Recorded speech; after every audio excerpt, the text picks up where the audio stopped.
The Florida Gators might not possess a defense that's full of superstars at all three levels, but with the way this unit plays, they are going to give South Carolina's offense problems on Saturday afternoon. You are Locked On Gamecocks, your daily podcast on the South Carolina Gamecocks, part of the Locked On Podcast Network, your team every day. Hello, Gamecock Nation, and welcome back to the Locked On Gamecocks podcast. I'm Andrew Lyon, the host of this podcast, and you can find my written work over on Gamecocks Digest on SI.com. Thank y'all so much for making the Locked On Gamecocks podcast your first listen or watch for your team every day. We are free and available both on YouTube and wherever you get your audio podcasts daily. The bye week has officially concluded for Shane Beamer and the South Carolina Gamecocks, and they are now basically kicking off the second half of the 2023 regular season, and they've got a really important matchup upcoming this weekend when they take on the Florida Gators on Saturday afternoon. Now, I have started some of my studying into the Florida Gators football team to try to figure out what kind of team the Gamecocks are going to be facing when they do take the field in a few days. And I started off with the Gators defense for this week. And the thing that I noticed about this Gators defense is that they really excel when it comes to team fundamentals. And this sound fundamental play that the Gators defense displays is going to challenge the entire offense for South Carolina's football team. Now, when you hear the word fundamentals thrown out there when it comes to sports, admittedly, there's kind of a bit of a negative connotation when it comes to fundamentals these days, because when someone hears fundamentals, they think of somebody that maybe does not have superb athleticism, and so they have to try to figure out ways to sort of mask that deficiency. They think of somebody that maybe can do all the little things right, which is true in this case, but can't maybe do much beyond that, can't elevate their play to maybe superstar type levels where they could really have a clear and obvious perceivable impact on a game. That is not the case with the Florida Gators. To get into this conversation a little bit deeper, I want to start off by going through some of the stats on this Florida Gators defense. Now, in terms of havoc plays, basically sacks and tackles for loss, two statistics that a lot of football fans and a lot of football analysts and pundits will look at to see how well a defense is performing. The Gators would give you the idea in these two categories that maybe this isn't a really good defense, because this unit ranks 102nd in the country in team tackles for loss, having only totaled 29 to this point in the regular season. Team sacks are actually a little bit worse. The Gators rank 109th in the country in this category, and up to this point, they've only racked up 9 sacks as a football team.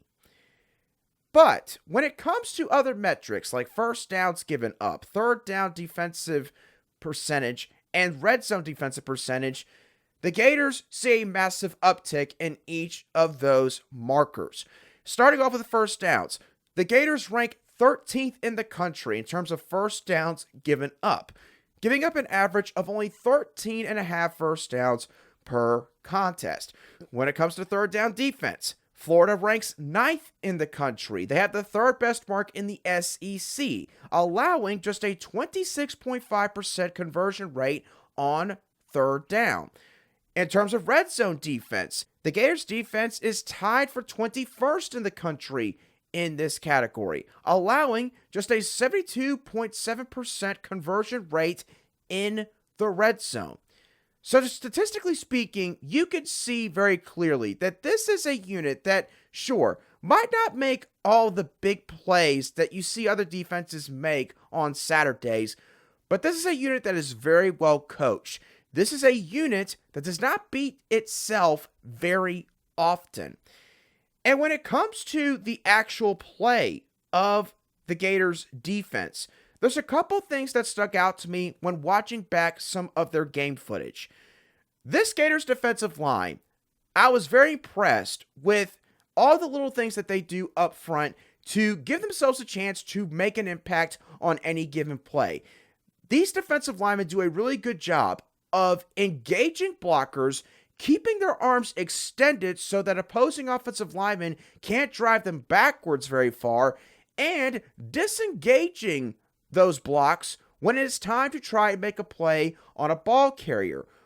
That is something that is going to permeate throughout the entire group. And when you watch this Gator defensive line, you see multiple defenders make plays through this fashion, which again, just points to how well these guys are coached up. The Gators defensive secondary is also a unit that shows really good fundamental play, specifically when it comes to defending screens. These defensive backs sniff out screens in a heartbeat. They do not get fooled by them at all, and you usually see at least one or two Gator defensive backs just screaming towards the line of scrimmage and behind the line of scrimmage towards the opposing receiver once they realize that a screen pass is coming. So, both on the defensive line and at the back end, the Gators defense, they play really sound fundamental football, and the stats go on to back that up. And the thing is, for South Carolina's offensive line, this is not exactly what you want to be hearing, because South Carolina, obviously, they have had their struggles along the offensive line this season. The tough part about playing offensive line is that on every given play, you need to have all 5 players do their assignments, perform their assignments, and perform them efficiently. If just one guy completely messes up, just gets blown up by an opposing defender, the entire play could just be completely wrecked, even if the other 4 guys do what they're supposed to do. That's the tough part about playing offensive line, especially in the SEC. And unfortunately for South Carolina, more often than not, that has been what has taken place. For South Carolina's wide receiver units, this is a group that has been very inconsistent when it comes to perimeter blocking over the past couple years. And the weird thing is, this is something that apparently is made a point of emphasis in practice, all the way back to at least last year, when I can recall Shea Beamer not complaining, but basically criticizing the lack of perimeter blocking against a Georgia State in week 1 of his second season. We're now halfway through week 3, and yes, there are some new faces in that group, to be fair, but quite frankly, perimeter blocking, and especially in terms of consistency, has not gotten a whole lot better. And so, when you face a secondary that seems to be as attentive as Florida's secondary is, that could also spell trouble for the Gamecocks in this particular instance. Now, I know that I'm sounding like a really big Debbie Downer right now, and I'm sounding like that South Carolina's offense might not stand a chance against this Florida Gators defense, but that is not the case. This Gators defense does have a fatal flaw, one that got exposed by Kentucky and could be exposed to a certain degree by South Carolina if they can execute things the right way when it comes to the run game. I'll talk about that fatal flaw in a little bit more detail in just a few moments right here on Locked On Gamecocks. Today's show is brought to you by Prize Picks, one of the newest sponsors for the Locked On Podcast Network. Prize Picks is really good because it is really simple to play. You can go on to Prize Picks right now and make any picks. Submit your entry in less than 60 seconds. You can have quick withdrawals, easy gameplay, and you'll have an enormous selection of players and stat types to pick from, both when it comes to the NFL and other professional and potential college leagues as well. It's what makes Prize Picks the #1 daily fantasy sports app. Go to prizepicks.com/LockedOnCollege and enter code LockedOnCollege for a first deposit match up to $100. Again, that's prizepicks.com/LockedOnCollege and promo code LockedOnCollege for a first deposit match up to $100. Prize Picks, daily fantasy sports made easy. Today's show is also brought to you by Game Time. Now, we've talked about it several times now on this show. South Carolina's matchup against the Florida Gators is apparently sold out according to South Carolina's ticket offices. However, that does not mean that you can't catch a last-minute ticket to the football game, because obviously plans change for people. Things come up. Maybe some people just flat out forgot a family event that they've got to attend, and they'll put their tickets up for sale at the last minute so that some other Gamecock fans can go to this game. If you want to be able to snag the tickets without the stress, be sure to go and check out Game Time today. Download the Game Time app, create an account, and use code LOCKEDONCollege for $20 off your first purchase. Terms do apply. Again, create an account and use code LOCKEDONCollege for $20 off. Download Game Time today. Last minute tickets, lowest price, guaranteed. Welcome back to today's edition of the Locked On Gamecocks podcast, where we cover your team every single day. And as always, a big thank you to each and every one of you everydayers who make the Locked On Gamecocks podcast your daily choice for South Carolina Gamecock sports coverage.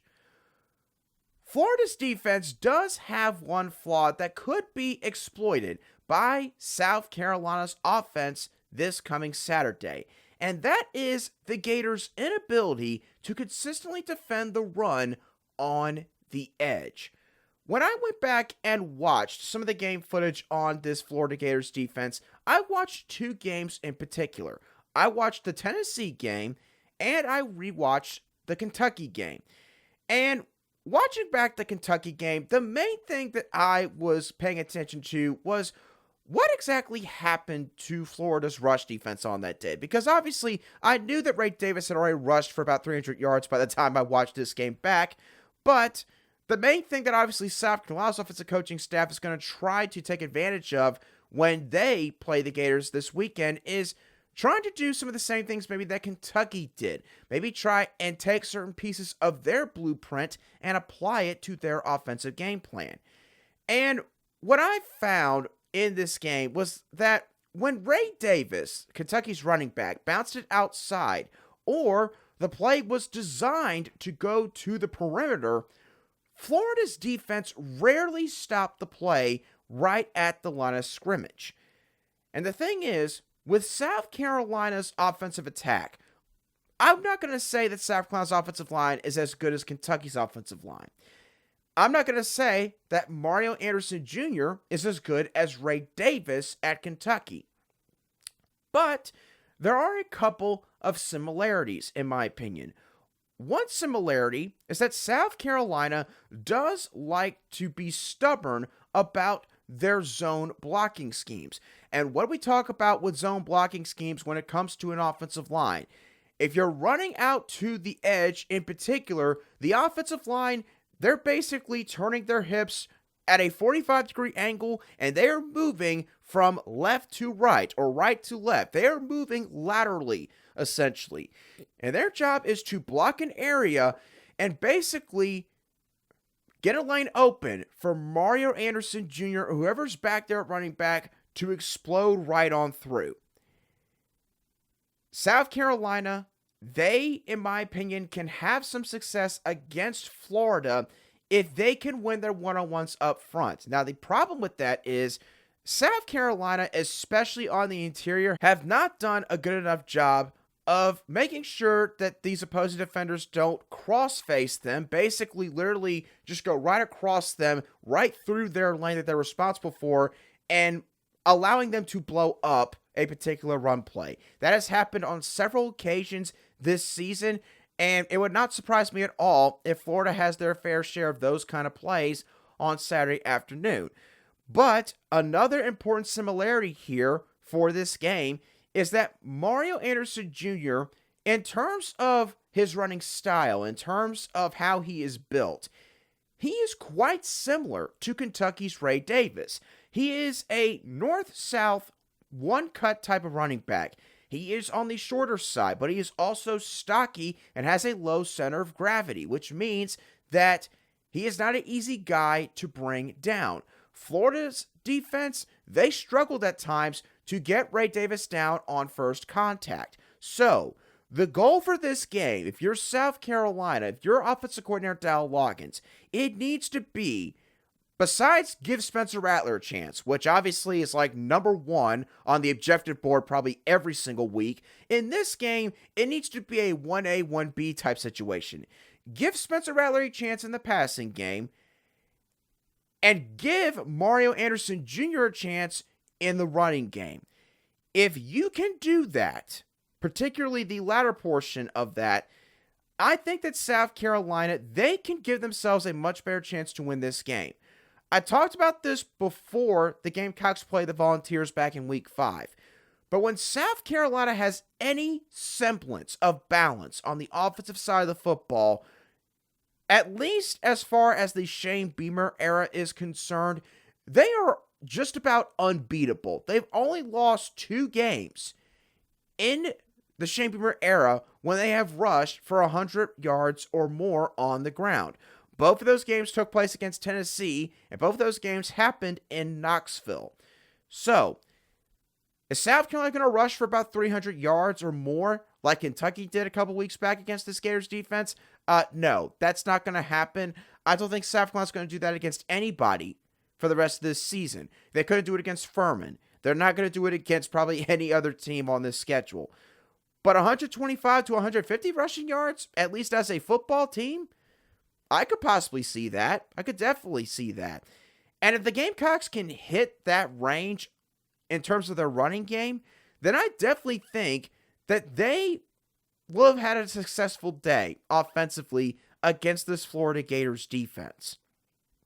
And obviously, again, it's not just as simple as just hitting a certain marker, but it is a good indicator for just how much success South Carolina might be having if they do enter that range. So, if you're Dow Loggins, obviously, you can't just do it all game long, but I would try to get the ball to the edge. Use a couple of your power run blocking plays, maybe some toss sweeps.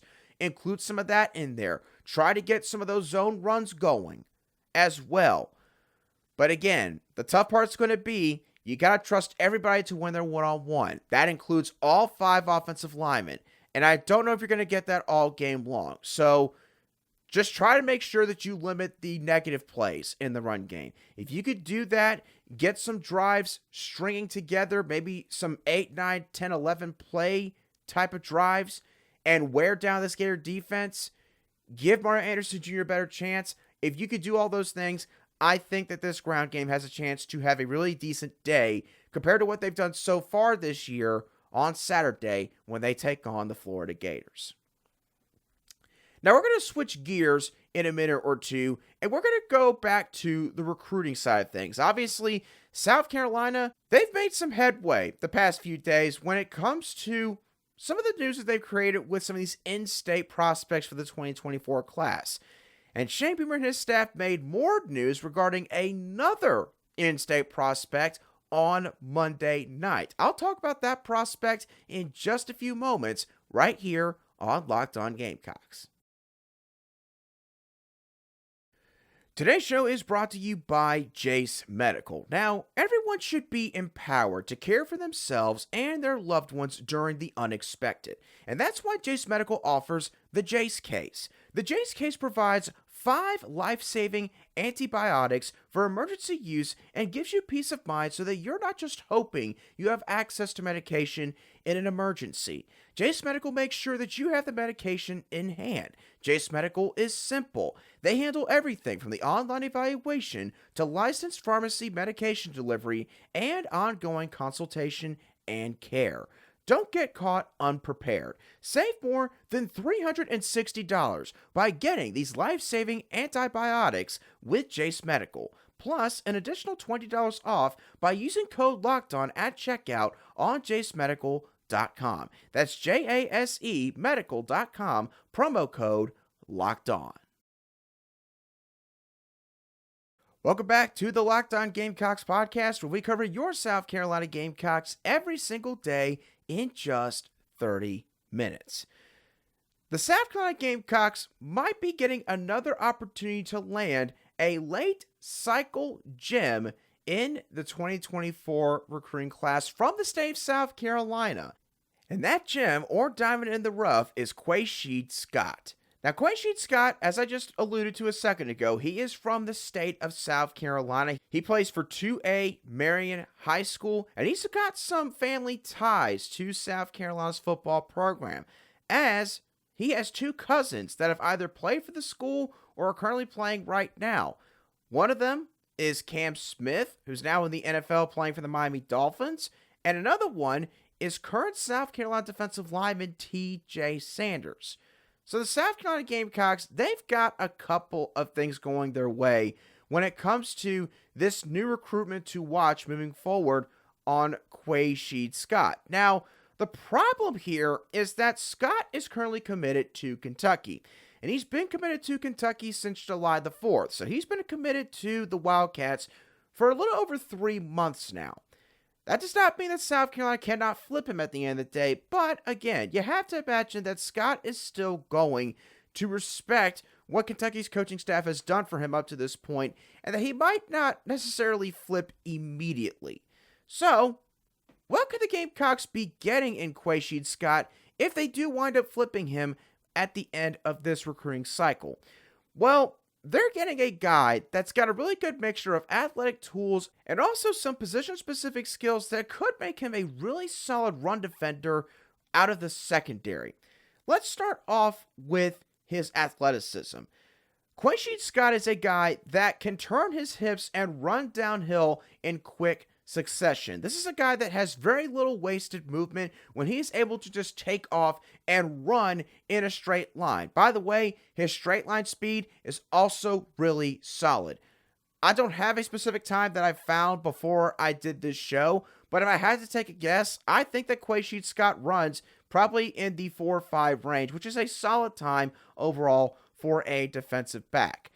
He's also got really good hand-eye coordination. This is a guy that has really solid ball skills. And because of the fact that he's got good ball skills to go along with his other athletic tools that he possesses, he's a guy that has played several positions for his Marion High School football team this fall. He has played as a Wildcat quarterback. He has played at wide receiver. He has played at cornerback. He has played at safety. He has played at multiple skill positions on both sides of the football. Just goes to show how much trust his coaches have in him to make plays happen. Now, in terms of some of maybe the intangibles, some of the personality traits that South Carolina might like. First of all, let's talk about his play style. Quay'sheed Scott is not afraid of contact. This is a guy that, as a matter of fact, embraces contact, embraces the physical side of the game of football. He is a guy that is not afraid to lay the wood on opposing ball carriers or receivers if they so happen to cross into his area of the football field. This is also a guy that when he has gotten handoffs or maybe gotten some quick screen passes on offense this year, he is a guy that he does not try to do a bunch of finesse moves maybe to avoid having to go one-on-one against opposing defenders. He does not try to just juke and jive. He doesn't pull off a bunch of spin moves here and there. This is a guy that uses a stiff arm. And the thing is, most running backs or most receivers, they don't use their stiff arm move until a defender is about to collapse right on them from a particular pursuit angle. Quay'sheed Scott does not play that way. Quay'sheed Scott will run straight downhill, and if a defender so happens to try and get in his way, he will run straight at them and immediately extend one of his arms out, his off-ball arm, basically, and just try to stiff-arm the defender into oblivion and try to keep going down the football field. So this is a kid that plays really hard. He has really good ball skills, and he's also got really solid athletic traits. If I had to project long-term, again, this is a guy that I see definitely playing in the secondary, and this is somebody that I would see possibly playing nickel corner, if I had to imagine. I think that Quay'sheed Scott has the size to play nickel corner, at least after maybe a year or two of being in the weight room when it comes to South Carolina's strength and conditioning program. And the way that he just plays, and the plays that he can make also on the football, based on what he has done on offense and defense for Marion High School this fall, I can see why this coaching staff offered him. Now, I know, again, that some people are going to be automatically concerned about the fact that the Gamecock coaching staff did not offer him until October the 9th. A couple months before early National Signing Day is set to take place. I will tell you this. I think that this is going to end up going the Gamecocks' way at some point down the line. I really and truthfully do. But again, I'm not going to count out Kentucky. I'm sure that Quay'sheed Scott, as much as he's probably elated about this offer, is going to try to be as respectful as he can be to Kentucky's coaching staff, considering the fact that they were the first Power 5 football program to really take a chance on him, give him an offer, and show a bunch of interest in him. So, again, just add this to the list of recruitments to watch for South Carolina. Talked about Daniel Hill with Brian Smith late last week. If you missed that Friday show, be sure to go check that out. Also talked about Braylon Staley, also a Cameron Fountain, who, according to some reports, is also now going to be visiting South Carolina this weekend. There's a lot going on the recruiting side of things for South Carolina. That's my overall point. So be sure to catch up with all of that on this past Friday show that I did with Brian Smith. And just stay tuned in to the Locked On Gamecocks podcast, because we will continue to cover what all is going on in some of these heated recruiting battles as the Gamecocks get closer and closer to that mid-December early National Signing Day period. With all that being said, that's going to do it for today's edition of the Locked On Gamecocks podcast. I hope y'all thoroughly enjoyed today's show as always. What are y'all's thoughts on Florida's defense based on the stats that they have compiled to this point in the season? What do you think about the potential for South Carolina's run game to possibly get going against this Gators defense on Saturday afternoon? And lastly, what are y'all's thoughts on the Gamecocks offering another in-state prospect in Quay'sheed Scott? Do you think that Shane Beamer and the Gamecocks can flip another in-state prospect into their 2024 recruiting class?